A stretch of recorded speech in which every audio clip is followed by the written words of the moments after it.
Kaixo eta ongi etorri egun berri batera, gaur iraiak 26, asteartea da, eta elkarrizketa bat izanen dugu. Maitane Urizar zehazki, Maitane gure sare elkarteko koordinatzailea da, eta haur eta gazteen kontrako sexu abusuak lan sareak ehuntzen jardunaldia antolatu du Udako Euskal Unibertsitatearekin batera, urriaren 7an Katakraken. Eta honen harira, horren jardunaldi horren inguruan hitz eginen dugu, bai haurrek jasaten duten sexu abusuen egoeraren inguruan, baina beti bezala elkarrizketa baino lehen goazen betiko dukiarekin.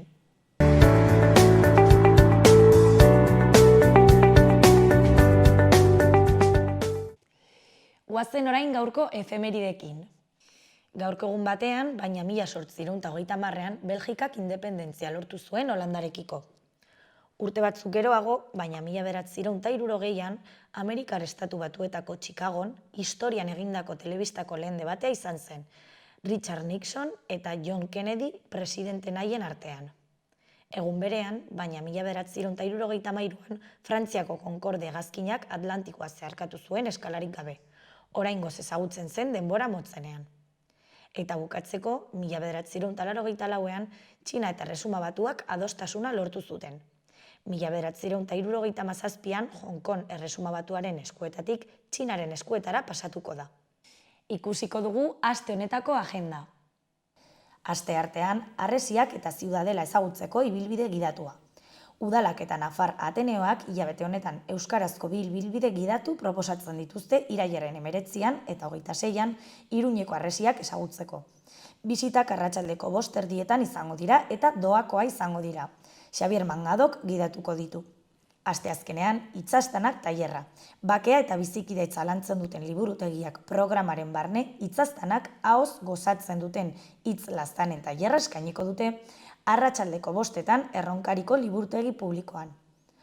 Ostegunean, ilustrazio tailerra, fanzine iletsuak. Fertxu Izquierdo eta Irantzu Pikerok ordu txikitan liburuaren egileek fanzine iletsuak ilustrazio tailerra eskainiko dute. Arratsaldeko 5:00 15 pertsonentzako tokia egongo da eta izen emate ordena errespetatuko da. Larunbatean, Su txikien itsasoa topaketa. Trantsizio ekosozialari nola heldu izango da eskubide sozialaren kartak antolatutako topaketaren adatza. Goizeko 10:00 trantsizio ekosozialerako edukiez eta aliantzen beharraz hausnartzeko eta eztabaidatzeko tartea izanen da. Arratsaldean berriz elkarrekin egin nahi dena zaritzeko eta askotariko borroken berri izateko tailerrak antolatu dituzte. Irailaren 30ean Ozaetako Garai On solgigunean izango da.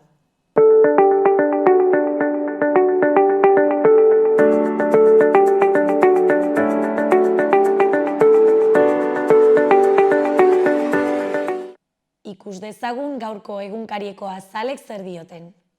Diario de Notiziasen titular nagusian, ogasunak aurreko ekitaldian, baino 532 milioi gehiago sartzen ditu abuztura arte. Zerga bilketa 100% hasi da azken urtean, eta rekor historikako bidean da. Abuztuaren 31 arte, diru sarrerak 3.228 milioi eurokoak izan dira. Kontsumoak eta enpleguak eragin positiboa dute bildutako handitzean. Alboko berrietan batetik Europar Batasunak 2027 atzeratu du autoen emisioak murrizteko araua.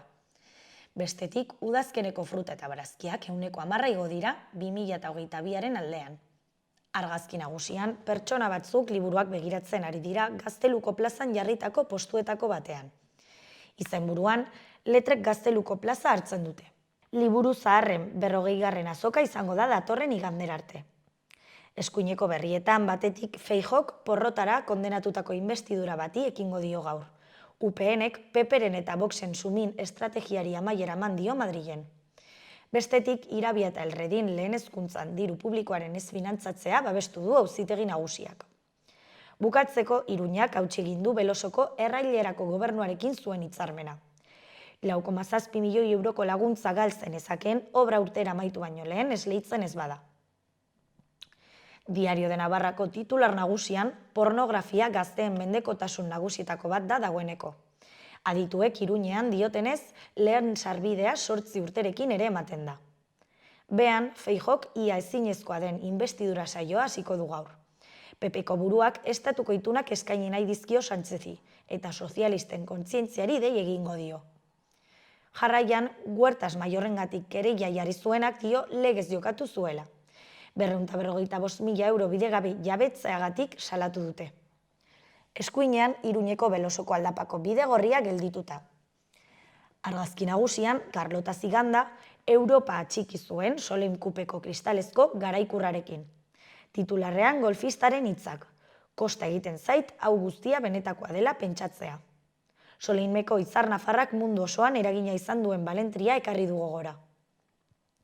Garan, argazki nagusian, Pako Sagartzazu aktore donostiarra. Sagartzazuren esanetan, ez nau mintzen, baina ez dago aktore sekundariorik, denak gara aktoreak. Ibilbide luze eta oparo bati aitortza jaso zuen atzo Pakok zinemaldian. Euskal Antzerkian eta zineman ezinbesteko pieza izateagatik Zinemira saria eman zioten antolatzaileek. Politikan, Feijóo, aldi berean presidente eta oposizioko buru izateko hautagaia. Behan, Martin Aramendi Uemako zuzendariaren hitzak. Ebazpen judizial bat nahikoa da urteetako lana hankaz gora jartzeko. Beko titularrean, Europar Justiziak Pariseko mugako politika gaitzesten du. Europar Batasuneko Justizia Auzitegiak epaia eman zuen atzo, eta gogor gaitzetsi zuen Frantziako estatuak Europar Batasunean mugako kontrolak berriz sartzea. Ezkerrean, TSJNek hezkuntza bereizia ezabatzen du. Nafarroako Justizia Auzitegi Nagusiak atzera bota zuen atzo Opus Irabiaizaga ikastetxeak lehen hezkuntzan sexuaren arabera beizitako hezkuntza kentzera behartzen dituen gobernuaren ebazpenaren aurka jarritako helegitea. Bukatzeko Iñaki Iriondoren analisia. Alderdi Egunak EAJ malenkoniatxua uzten du agirian. Berri nagusian, grebara deitzeko arrazoi asko daudela erantzun diote Elak eta Labek Urkulluri. Eusko Jaurlaritzako lehendakariak Alderdi Egunean adierazitako ez mintzatu dira sindikatuak. Gizartetik deskonektatuta egotea deporatu diote, eta adierazi dute sektore publikoko lanuztea ez dela gutizia bat. Argazki nagusian Hendaiaren eta Irunen arteko muga. Titularrean, Frantziak entzungor justiziari. Europako Batasuneko Justizia Auzitegiak ebatzi du legez kanpokoa dela migratzaileak mugan itzularaztea. Aita, Parisek ez du jaramon egiteko asmorik. Beheko argazkian Pako Sagartzazu, aktore gisa ingurura egitea da garrantzitsua, eta hori ofizioarekin lortzen da dio Sagartzazu aktoreak.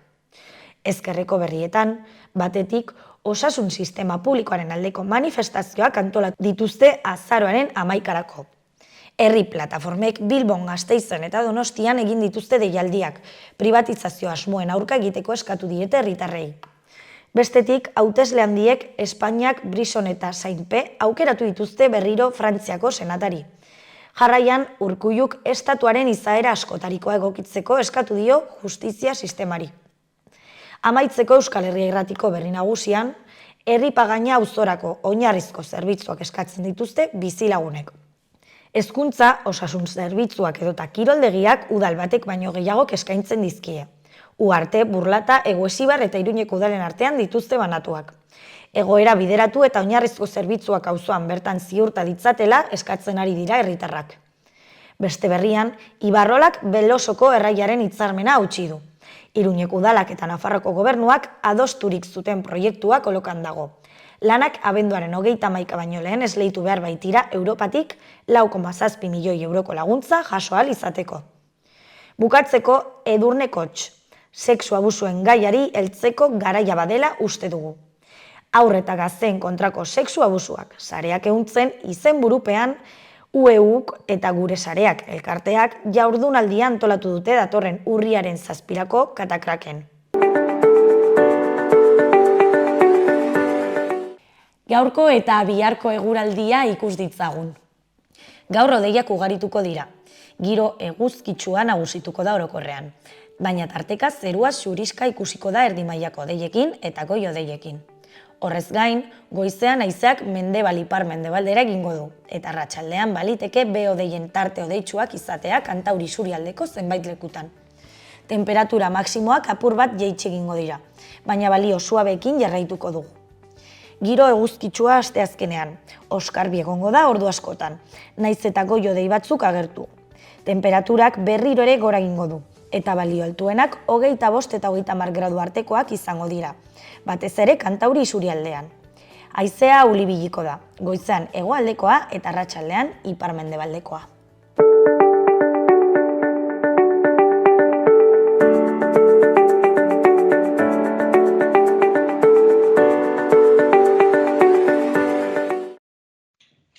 Kaixo eta ongi etorri gaurko elkarrizketara, oraingoan Maitane Urizar daukagu gurekin. Arratsaldeon, Maitane. Arratsaldeon. Maitane gure sarea elkarteko koordinatzailea da eta haur eta gazteen kontrako sexu abusuak lan sareak ehuntzen jardunaldia antolatu du Udako Euskal Unibertsitatearekin batera. Eta Iruñean egingo da jardunaldia, zehazki urriaren 7an Katakraken, ez banago oker, ez? Hori da. Eta urriaren 1ean amaitzen da izena emateko epea, ez? Zein esango zenuke dela jardunaldiaren helburu nagusia? Bueno, lehenik eta behin gai hau tabu bat denean, tabu hori apurtzen joatea, ez? Guztion artean, gai hau beste gai batzu jarri diren bezala, mahai gaineratzea, eta aldarrikatzea ez dela arazo pribatu bat, baizik arazo sozial eta bereziki politikoa dela, ez? Honen aurrean, tabua dagoen heinean gai hau ez da lantzen, ez daukagu telebistan, iragarkirik, prebentziaren inguruan, ez dago formakuntzarik, lehenengo hastapen hauek ematea, alde batetik sentsibilizazioa, non edozein hurbildu daitekeen jardunaldira gaiaren inguruan jakiteko, baina gero bereziki profesionalei begira izango da. Hau da, profesionalek gai hau ez dute lantzen haien ikasketetan, nik magisteritza ikasi dut, aurre hezkuntza, lehen hezkuntza, master bat ere, eta gai honen inguruan ez zait inolaz ere hitz egin, ez? Lehenengo sentsibilizazio pausu bat eman ostean, ez? Kasu baten aurrean zer egin dezakegun landuko da jardunaldian. Eta nola jorratuko duzu edo, nola landuko duzu gaia, zein da erabiliko duzuen metodologia? Bueno, leku desberdinetako adituak ekarri ditugu, orduan lehenengo baten gaia landuko dugu, esan bezala tabua denean 5etatik 1 datu hori ez nondik datorren, eta gero eremuka, jungo gara, etorriko dira Garazi Arraibi adibidez marko juridiko bat emateari begira, ere osasun eremuaren landuko da, hor izango da eskola, ez? Dala, Kristorako programa. Eta, bueno, gutxika hitzaldiak entzuna ala, gero mahai inguru bat egongo da, non zalantzen aurrean, ideia da guztiz parte hartzea izatea, ez? Azkenean, elkar eragin hori, edozein hitzaldiren helburua, jendeak bat kuriosidadea piztea, eta beste alde batetik, izan ditzazken zalantza guztiak, edo gehiengoa argitzea. Zein izanen da egitaragoa pixkat, kontatzearrez? Hasiko naz ni, berez gaia kokatzen, gero landuko da marko juridikoa esan bezala, ez? Beti gogoratu beharra dago protokolo dokiden gainetik beti egongo dela legea. Orduan, legea ondo ezagutzea, zer, nola ekartzen dugu lege hori gure errealitatera, ez? Eragin daukan. Eta gero beste alde batetik, hezkuntza eremua landuko da, osasun eremua landuko da, eta bereziki niretzako garrantzitsua izango den mahai inguru hori. Eta lehen aipatu dudan bezala antolatzen duzue Udako Euskal Unibertsitatearekin batera, ez? Zergatik antolatu dituzue elkarrekin? Bueno, haiek ere ikusten zuten gaiak kezkatzen zuela, ez?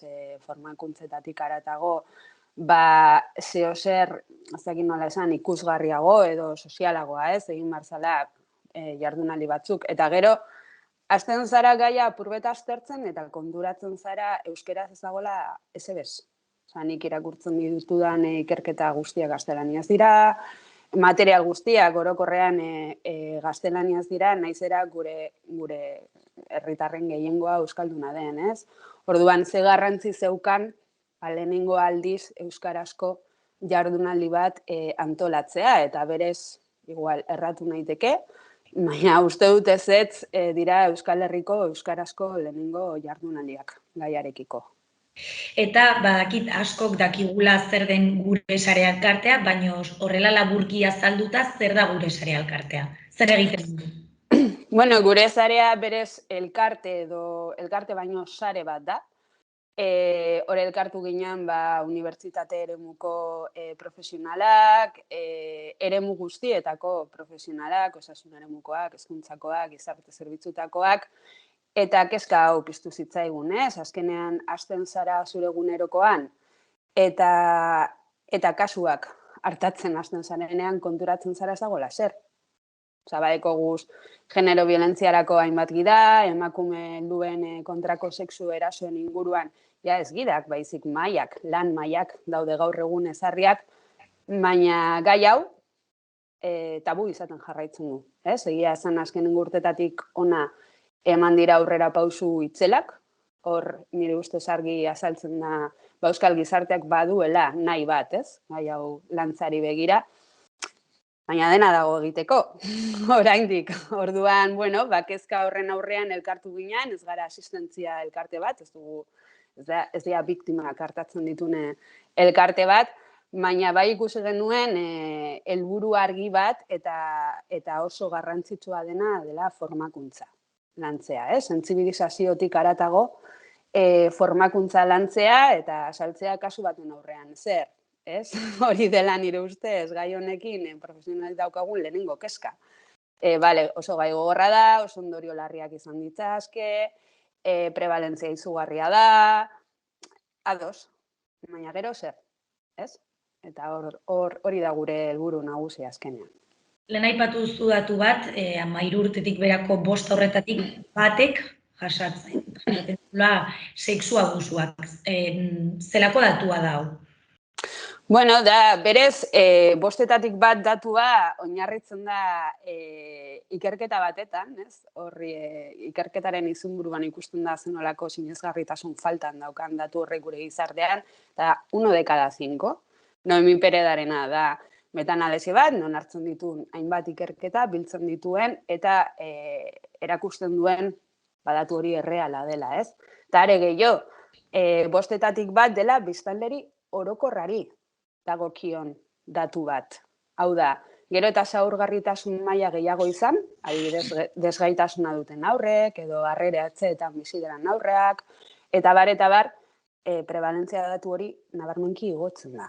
Baina oraindik ere gaude 5etatik bat horretan, ez? Non dauden indarrean dauden mito horiek pentsarazten digute, hori kolektibo konkretu batzuetan bakarrik gertatzen dela, gurean, ez?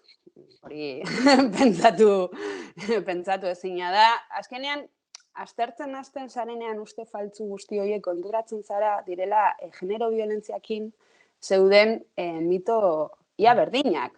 Ez, itxuraz harmoniotsua den familia bat, edo itxuraz nire familiaren antzekoa den familia baten hau ezin gertatu.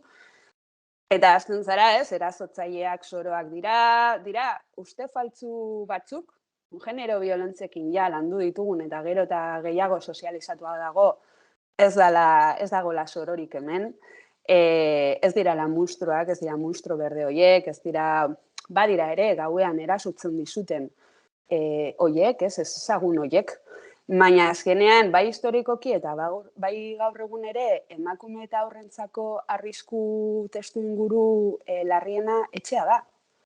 Orduan, bai, hartzen dugu mezu hori emakumei dagokionez, baina oraindik ere kostatzen zaigu, aurrak eta batez ere aurra, familia eta sexualitatea jorratzen dituen problematika bat onartzea.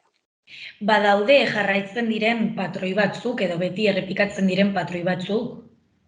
Bueno, badakigu ez direla soroak, orduan zu leku horretan jarrita, nahiz eta kosta egiten den, badakizu ez dela bapatean emandako zeozer izango, erasotzaileak oso ongi daki hau delitu bat dela, badaki oso ongi gizarte mailan hau ze gaizki ikusia dagoen.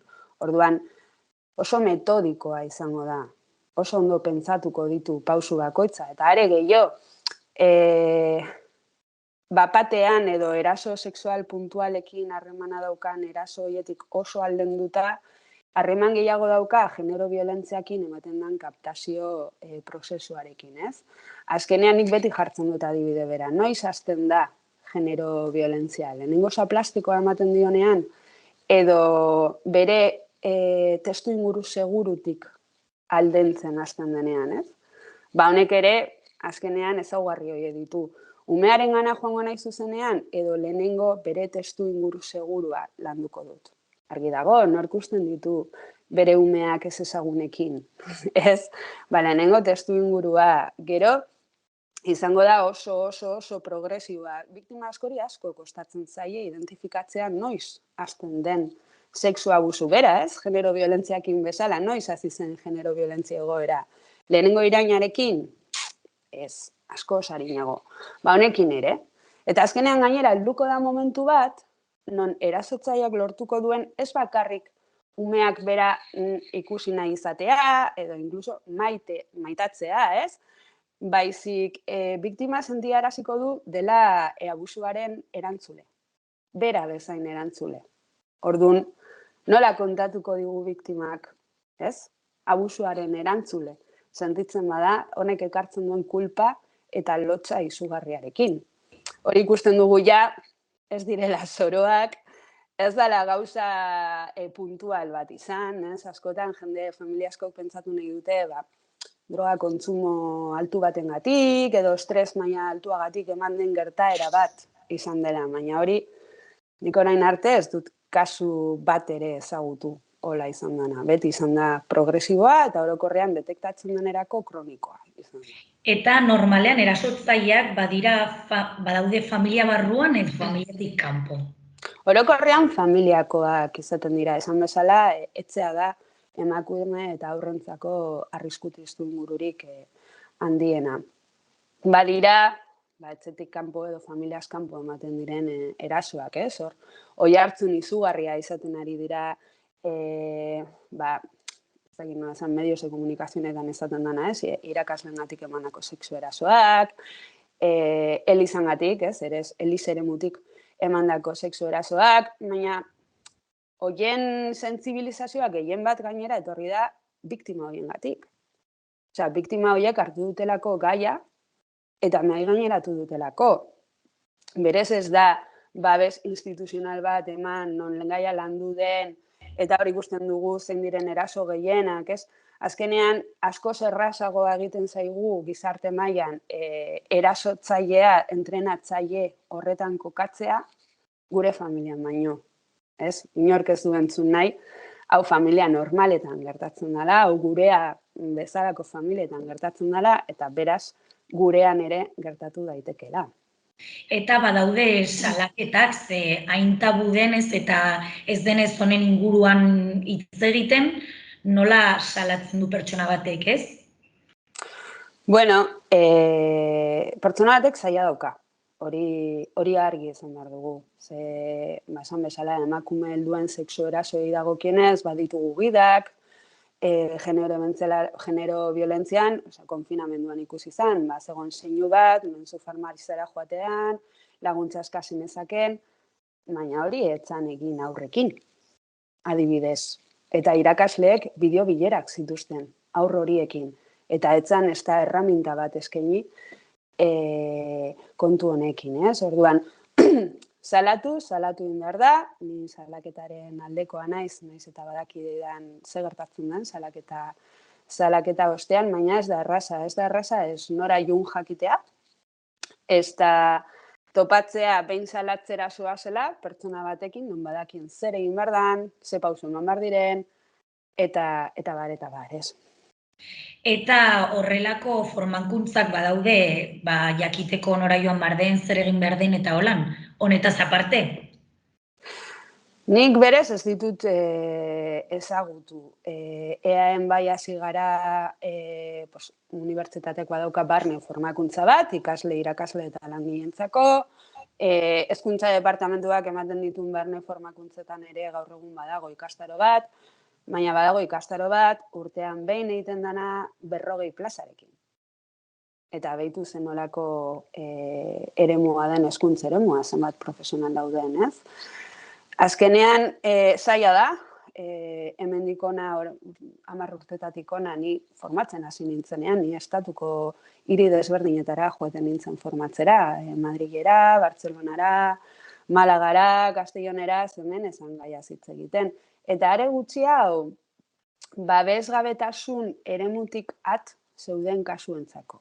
Ez? Babesgabetasun eremua, hau da, gizarte zerbitzuak gehien bat dagona, badaukan nolabait gai hau apur bat landuta, ez? Tratu txarrak ere osotasunean lantzen dituzte, trauma lantzen den, berez, ni hasieran juten nintzen formakuntza horien gehiengoa babesgabetasun kasuetarako zen, ez?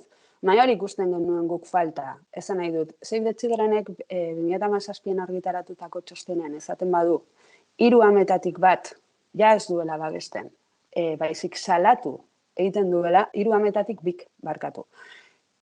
Kasu gehienak, babes kasuak izango dira, ez babesgabetasun kasuak, hau da, aita eta amak babesten ez dutenean, eta hor gainera daukasun lanketa oso espezifikoa da, ez? Ez daukazu apego figura bat, atxikimendu figura bat babestu egiten duena, ez?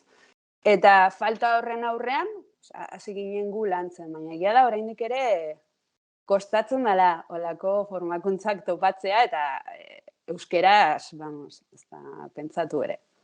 Eta badaude datu gehiago lehen aipatutakoaz gain haurren sexu abusuen inguruan? Bai, badakigu 5etatik bat ematen dela, orokorrean 13 urte bete baino lehenago. Badakigu, uste dut, Save the Children izan zala, familia kasuen 83,7 edo 83 baino gehiago, azaleko familia harmoniotsuetan ematen zala, ez? Desgaitasuna duten 2 neskatoetatik bat, 3 mutikoetatik bat, ja ez da 5etatik bat, ez? Ja, asko da. Hala ere, ematen diren kasuetatik 10% salatzen da, detektatzen da, eta horrek ez du esan nahi gainera, bai notifikatu daiteke, baina ez du esan nahi salatu izan dela. Eta hala ere, gehiengo absolutuak, EAN 80% baino gehiago, eta Nafarroan 83% baino gehiago, ez dira epaiketa izatera iristen ere. Hau da, kontutan hartu behar dugu, eta askotan gertatzen da, kasu hauek nahasten ditugula genero biolentziarekin. Genero biolentziak ditu. Bere epaitegi espezifikoa, bere fiskaltza espezifikoa berez, bere errekurtso espezifikoak, eta adibidez, poliziak arriskua neurtzeko erraminta espezifiko bat dauka, baina guzti hori ez da aplikatzen kasu hauetan. Orduan, esan nahi dut, guztientzako oso ezaguna izan zen La Manadako auzia, non auzi horretako epaietako batek bortxaketa batetan jolgorioa ikusten zuen. Epaile horiek dira kasu hauek hartatzen dituztenak. Hori da, entzutegi probintzialeko epaileak. Eta azkenean topatzen duzu kasu bat. Non daukazu, adibidez, aitaren figura, aitaren figura kokatzen da erasotzaile nagusi bezala, bai aita biologikoa, bai aita ordea, biak batuta. Topatzen duzu aita bat profesionalki gailurtua, sozialki oso ondo ikusia, karismatikoa, eta oso ondo jausten duen tipo horietako bat, ez? Eta badaukazu biktima bat, ez daukala zantzu fizikorik. Naiz eta sarketak egonda ere, bortxaketak egonda ere, askotan ez dago zantzu fiziko konkluyenterik. Eta daukazu mama bat, noski, apurubet deskiziatuta dagoena, hau uste zuen berari ezin zitzaiola inolaz ere pasa. Eta behar bada egun baten aurra kontatzen dio, ospitalera doa, eta pediatrak baieztatzen dio, naiz eta zantzu fizikorik ez izan da, 5 urteko haur batek ezin dezakela inolaz ere eiakulazio bat deskribatu, ez? Orduan hor badagoela oinarri bat, salaketa bat iteko. Eta epaileak horren aurrean, ez da, umea printzipioz ondo dago, inkluso aita ikusi nahi du, ikusi nahi du. Baditugu profesional batzuk non momentu horretan ezagutuko duten aurra aurrez eratutako froga esaten duen froga bat egiteko, aurrak ez dio zer kontatu, zer arraroa, momentu horretan ezagututako pertsona bati horrelako zehoz ere ez kontatzea, beraz ez dago kasurik, beraz kasua itzi egiten dugu. Eta karo, hortik aurrera zer. Ez, gainera, genero violentziakin gertatzen den oso antzera, hor dago faltsukeria presuntzio itzela, no, beti egongo dira guzti horiek, hau faltsuki salatzen da, kustodia lortzeko, aita on hori, bere aurrengatik aldentzeko, eta bar. Eta, karo, genero bilantzian badekogu fiskaltza berezi bat, estatuan dagona, eta berak datuak ateratzen ditu. Eta esaten ditu, salaketa faltsuak, bat, ez daukate zentzurik, prozedimendu hau minimoki ezagutzen duen edonorentzat argi dago salaketa faltsu batek ez daukala zentzurik, urruntzaginduak ez dira inoiz ematen, amarekiko urruntzagindua egonda genero bilantziakin behartzen dituzte aurrak ikusten, horrelako egoera baten ez dauka zentzurik, baina claro, honekin ez daukagu. Ez daukagu profesional bat estatu mailan gutzen dena gainera esaten dizuna, salaketa faltsuak egongo dira, ze delitu guztietan egoten dira, baina datu hori ez da hain esanguratsua mai gaineratzeko beste, ez? Adiezu gai hau ateratzen duzunen, entzegida, pues eske nire herriko lehengusuaren laguna salatu zuten eta zuen aurra ikusi 8 urtetan. Eta gara, nik gaia ezagututa esan ez jo, kuriosa izan zait, sarketak dauden kasuetan ez dira urruntzaginduak ematen. Orduan zure lehengusuaren lagunak, bere alaba ez badu 8 urtetan ikusik, ez dut uste gertatu izan denik inoiz, igual bazegoen zero, horrez. Baina, karo, laguna hain majua denez, eta maila sozialean hain dundu mugitzen denez, ezin daiteke erasotzaile bat izan. Oraindik jarraitzen dugu ideia horrekin, uste dugula, formakuntza gabe eta inolako espezializaziorik gabe, erasotzaileak detektatzen jakingo dugula. Eta hori, ez da, inolaz horrela noski. Eta zein izango litzateke lehenengo pausua hau aldatzeko edo hau pixkat hobetzeko, formakuntza profesionalei bakarrik? Ez, izan behar dira, bi bide paralelo, baina beste gaiekin gertatzen den bezala. Hau da, azalduko ditudan bi bide horietan, inoiz ez da egongo ipuin bat hartu, bi bide hauek baino lehenago, ipuin bat hartu eta umearekin lantzea. Hau da, nik inoiz ez diet umeari eskatuko, prestatuta ez nagoen zer kontatzeko. Hau da, nik formakuntza guztietan esaten dut, beti ateratzen, ni hezkuntzakoa naiz, gainera ipuin pilo ditut, eta bar, ez ipuinak.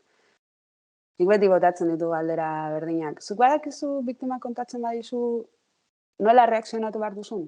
Nola hartatu behar duzun? Nik helduen bideo bat jarri dizut eta negarrez hasi zara.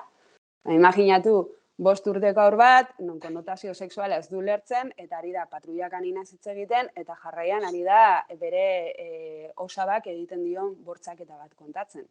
Jakingo duzu tipoa mantentzen?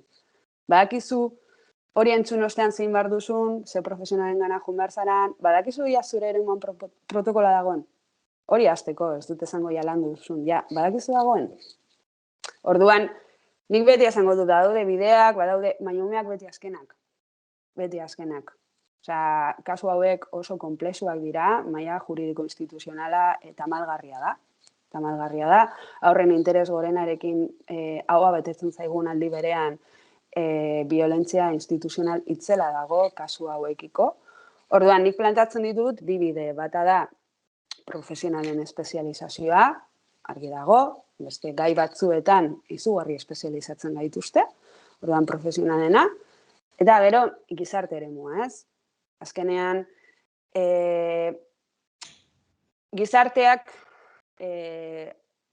gizarte mugimendu, arazo politikoek ez dituzte gizarte mugimenduak sortzen. Gizarte mugimenduak dira arazo bat politiko bihurtzen dutenak. Orduan, lehenengo beharko dana da gizarteak gai hau hartzea eta mahai gaineratzea, ez? Esatea, ze gertatzen ari da honekin? Hau da, esplikazioak eman behar izatea, eta ni ustez ari gara pausuak ematen, baina oraindik geratzen da. Orduan, profesionalen espezializazioa, baina gizarteak ere gai hau bere egitea eta mahai gaineratzea. Eta nire ustez, bata bestearekin ez badoa, ez diogu egoerani buelta emango. Eta are gehiago, kontutan hartu behar dugu, sare lanean oinarritutako espezializazio bat izan behar dela. Ez da nahiko zuk zure protokoloa lantzea eta teknikoki zure lana ondo egitea, ze gertatu leike biktima hori ez babestea. Kasu hauek dituzten ezaugarri espezifikoengatik, eta bar, ez? Orduan, izan behar dira bide paralelo batzuk, baina aldi barean landu behar ditugunak. Eta zuk uste gizarteak oraindik begiak ixten dituela? Noski, ze gai hau oso gogorra da.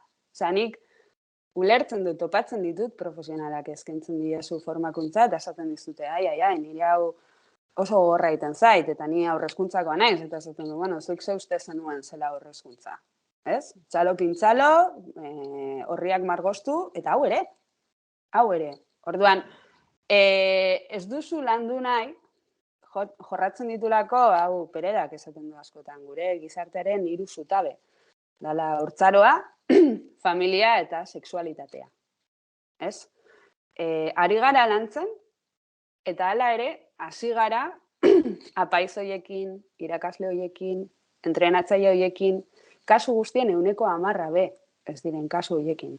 Eta hala ere, jende pilek botatzen ditugu, ez? Eskuak burura, esan ez hau ezin da izan, entrenatzaile hori konfiantzazkoa zan, hala ere, adibidez, entrenamendu edo kirol profesionala ari zarenean, hori oro, platei, bronze, bada elkarte bat kirol eremuan gai hau lantzen zuena, esaten zuen badakigu gehiengoa familiakoak direla. Baina gure kasuan, entrenatzaileak daukan indarra familian, familia kide batena baino gehiago. Ez? Orduan, gai hau, landu behar da, ze bakarrik ez da konponduko, eta gainera niretzako hori da bai detekzioaren gakoa, bai ez biktima batek segatik ez du kontatzen, uste duelako familia guztietan gertatzen dela kulpa hazen baino lehenago, Eske, gizarteak aurrari ez dio beste diskurtso bat ematen. Ze sexualitatea ez da lantzen.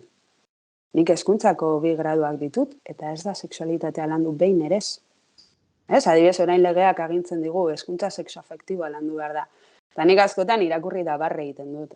Bai, argi dago.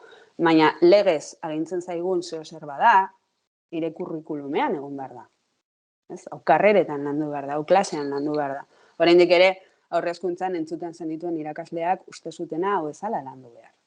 Haien etzeko motxila ekartzen zuten, normala dela, eta haien erabaki haien eskutan dago, horrek kalitatezko hezkuntza bat jasotzea edo ez, horregatik hain garrantzitsua da jardunaldi honetan eskolaek parte hartzea.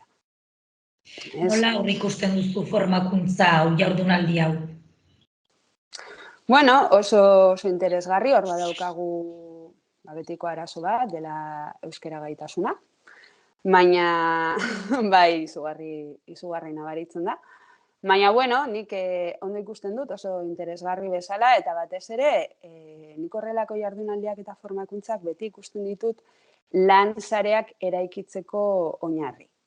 Azkenengo formakuntzetako batetan, zen Gipuzkoako herri txiki batetan, ni Bilbokoa naiz. Eta esaten genion, bueno, gu orain bagoaz. Orain zuek geratzen zarete hemen, ez? Zalantzun den pediatrak, irakasleak, gizarte langileak, poliziak, eta esaten hemen hasi behar da zuen hartu emana. Seguk ez dugu asistentzia ematen, gu ezin gaituzu deitu kasu baten aurrean. Zuen artean egin beharko duzue. Eta esku hartze bat, detekzioa eman, baina askoz arinago landu behar den gauza bat da. Eta hori onartu behar dugu. Gai hau lantzen hasten zarenean, nik askotan esaten dut, lan zaila benetan da, ondoko profesionalarekin esertzea, jarduketa bat adostea, eta hurrengoan detekzio bat daukazunean, ja ez da izango gizarte zerbitzutakoa, izango da Isabel, ja ez da polizia forala edo ertzaina izango da Luis, eta hor gauzak asko errazago joango dira. Gaur egun gertatzen dana guztiz alderantzizkoa da. Nik askotan errepikatzen dut, ez gara etorri lagunak egitera. Lan egitera etorri bagara. Eta zure gizarte zerbitzutako edo zure zonaldeko irakasle edo ez bazara ondo konpontzen, sentitzen dut, baina konpondu beharko zara. Ze hau edo guztion artean egiten dugu edo ez du funtzionatuko. Eta zuk uste jaurdunaldi honek erabiliko duela jendea elkartzeko eta zuk aipatu duzun sare hori sortzeko? Bueno, lehenengo hastapen batzuk bai. Egia da nik Iruñan horrelako jardunaldirik ez dudala ikusi, berez formakuntzak ez ditut ikusi, behintzat gizarte mailari emandakoak, orduan hor beti hurbiltzen dira biktimak, hor beti hurbiltzen dira, nire ustez izan daiteke lehenengo hartu eman polit bat, ez? Toki seguru batetan, ez dugu ezer, askotan ez dutena, benden humo, nik ez dut ezer salduko, guk azalduko dugu zerten egin beharko litzatekena, baina inolaz ere ez dugu esango hau dela egiten dena. Ni kongreso askotan gertatu zait entzutea, islariak esaten duena, eta esatea hori ez da betetzen, ez bada betetzen zer egiten dut. Ez haude erramintak ematen ari, azkenean nik gero jungo naz eskolara, jungo naz ospitalera, eta azaldu diazuna ez dit balio, ez da hola, ez? Ez da hola. Eta bide hori hastea da, azaldu nola egin beharko lirateken gauzak, gure ustez, legea oinarri hartuz, batez ere, eta gero horretan asko insistituko dugu. Hemen geratzen zarete, elkar ezagutu, eman telefonak behar baduzue, Gipuzkoako herri horretan egin genuena, eta azkenean nola izan zen, eta bueno, ez da 0tik 100 pasako, baina ja egin duzu oinarria. Ja badaukazu hortik nondik abiatu. Eta hori espero dugu izatea Iruñeko jardunaldia. Eta jardunaldi honetaz aparte pentsatu zu edo zerbaitetan ari zarete honin inguruan ere antolatzen? Jardunaldiei begira ez, formakuntzetan gabiz buru belarri, azkenengo urte hauetatik ona bai egon dira pertsona pilo, 1000 baino gehiago berez, formatuak, orduan uste dugu badagoela ekipo, pertsona kopuru majo bat ja hasteko hurrengo pausu bat ematen, espezializazio bat ematen. Baina gure sareak asko egiten dituna da lansareak sortu. Nik ezagutu dezaket zonalde bereko profesional desberdinak, garrantzitsuena izango da profesional horiek elkar ezagutzea. Eta gero batez ere, unibertsitate publikoarekin lanketa. Ni beti izan naiz publikoaren oso aldekoa, eta hor hasi behar gara. Nire ustez hor unibertsitate publikoak niretzako nolabait ziurtatzen duelako, naiz eta beti ez izan, evidentzia fisikoa, evidentzia zientifikoan oinarritutako ezagutza, ez? Beste usteetan edo aurrezeratutako ideia horietan, baizik orain arte hau dakigu, eta honetan oinarrituta hau eta hau planteatzen dugu, ez? Ni ustez hori ikerketak euskeraz egiten hastea, apur bat euskal izaeran gai hau lantzean. Niretzako baditugu ezaugarri oso bereiziak Euskal Herrian eta lansare lana, konfinamenduan argi ikusi zen, oinarri feminista potente bat, hori hartu eta gai hau hartu, landu eta lantzen hasi. Nire ustez hori oraindik ez da eman. Ez daukagu hori, genero biolentziekin bai, baina gai honekin ez. Beraz, urriaren batean ez, amaituko da izena emateko epea, non eman dezakete izena? Euren web orrialdean, haur eta gazteen kontrako sexu abusoak lansareak ehuntzen sartuz, eta hor ikusten da oso erraz dago egia zen, oso presio ona dauka, 10 euro, ni berez ez naz, inoiz jun horrelako jardunaldi batera presio horretan. Orduan animatzen ditugu profesional eta interes duen pertsona guztiak parte hartzera. Mila esker Maitane eta eskerrik asko gai hau jorratzeagatik eta espero ezagun gutxinaka aurrera pausoak ematea, ez? Eskerrik asko zuei. Hori, mila esker. Mila esker.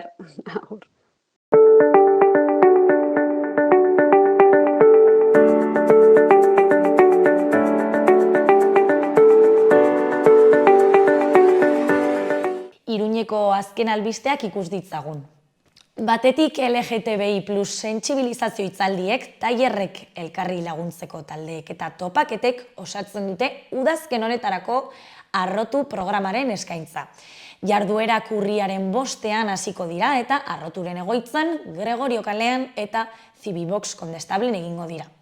Programazioaren artean tailerrak, laguntza taldeak, topaketak, hitzaldiak eta irakurketa klubak nabarmentzen dira. Jarduerak doakoak San Gregorio kaleko Arrotu zentroan egingo dira gehien bat, baina Zibibox Kondestablen ere dokumental bat proiektatuko da eta ondoren solasaldia egingo da. Programazioa 5 programatan egituratzen da eta LGTBI+ jarduera soziokulturalen programarekin hasiko da. Bertan, hilero liburu jakin bat aztertzen duen irakurketa klub bat sortuko da. Urriaren 5ean adibidez, Alana S. Porteroren La mala costumbre irakurriko da. Bestetik, ingurumen hezkuntzako museoko iraunkortasun eskolak Iruñeko ibai ingurunetan murgiltzeko gonbita egiten du udazkenerako jarduera eskaintzan. Doako lehen jardueretako izen emateak zabalik daude, 010 948 420 100 telefonoan, hiriko 3 ibaiak pasaleku, tailer, hitzaldi eta ikastaroetako protagonistak dira, eta baita erakusketa eta azoka txikiak ere. Udazken honetan, museoan egingo den erakusketak Iruñeko ibaien istorioak izenekoaren aldeko apustua egiten du.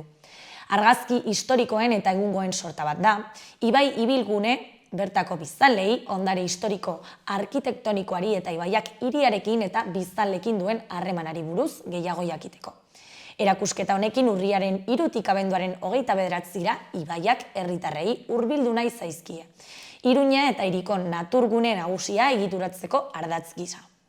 Eta amaitzeko, Iruñeko udalak gune berri bat uzten du autismoa duten pertsonek terapia jaso eta beren trebetasun sozialak hobetu ahal izan ditzaten. Kristina Ibarrola alkateak Nafarroako Autismo Elkartearen instalazio berriak bisitatu ditu Milagrosa auzoan. Nafarroako Autismo Elkarteak, Ana, zehazki instalazio berriak estreinatu ditu Milagrosa auzoan. Iruñeko udalak lokal batzuk utzi baititu autismoa duten haur, nerabe eta gazteekin terapiak egiteko. Haien trebetasun pertsonalak eta sozialak hobetzeko helburuarekin. Eta une honetan autismoa duten 300 haur eta nerabe baino gehiagori eskaintzen die arreta gune berri honek. 21 profesionalen laguntzari esker.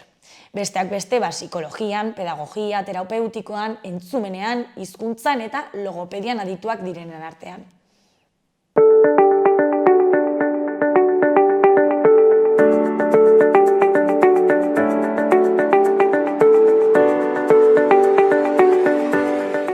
Mila esker beste egun batez hemen gurekin egoteagatik eta bihar beti bezala eduki berriarekin eta elkarrizketa berriekin hemen egonen gara.